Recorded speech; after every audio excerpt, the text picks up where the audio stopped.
जगताप आपल्याला अधिकची माहिती देतात। प्रमोद, आपण पाहतोय शेख हसीना यांनी आपल्या पदाचा राजीनामा दिल्याचं कळतंय।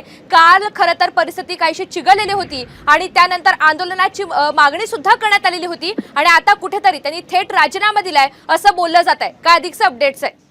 ऋतुजा, खूप मोठी बातमी असं म्हणावं लागेल आपल्याला, कारण मागच्या काही दिवसांपासून बांगलादेशमध्ये ज्या प्रकारे हिंसाचार सुरू होता त्या पार्श्वभूमीवरती आज आपण जर बघितलं तर शेख हसीना ज्या आहेत त्या पंतप्रधान पदाचा, बांगलादेशचा पंतप्रधान पदाचा राजीनामा देण्याची शक्यता वर्तवली जाते।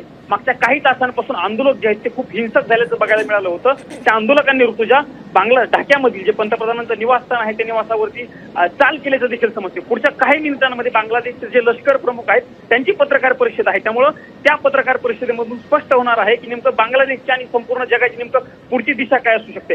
जी माहिती मिळते ऋतुजा आता त्या माहितीनुसार शेख हसीना यांनी राजीनामा दिल्यानंतर आता जे त्या ज्या आहेत त्यांनी अज्ञातस्थळी ढाका सोडलेला आहे, त्या अज्ञातस्थळी गेलेल्या आहेत, त्यांच्यासोबत त्यांची बहीण देखील आहे। त्यामुळं पुढच्या काळामध्ये नेमकं बांगलादेशची सत्ता कोणाच्या हातात जाते हे बघणं महत्त्वाचं असणार आहे। लष्कराच्या हाती ही सत्ता जाऊ शकते अशी माहिती मिळते। थोड्याच वेळात पत्रकार परिषद आहे ऋतुजा, त्यामुळे त्या पत्रकार परिषदेमधनं अनेक गोष्टी ज्या आहेत त्या क्लिअर होणार आहेत। निश्चित, आणि हे आंदोलन कधी निवळणार, ही परिस्थिती पूर्वपदावर नेमकी कधी येणार हे पाहणं सुद्धा महत्त्वाचं असेल। प्रमोद, धन्यवाद सविस्तर माहितीबद्दल।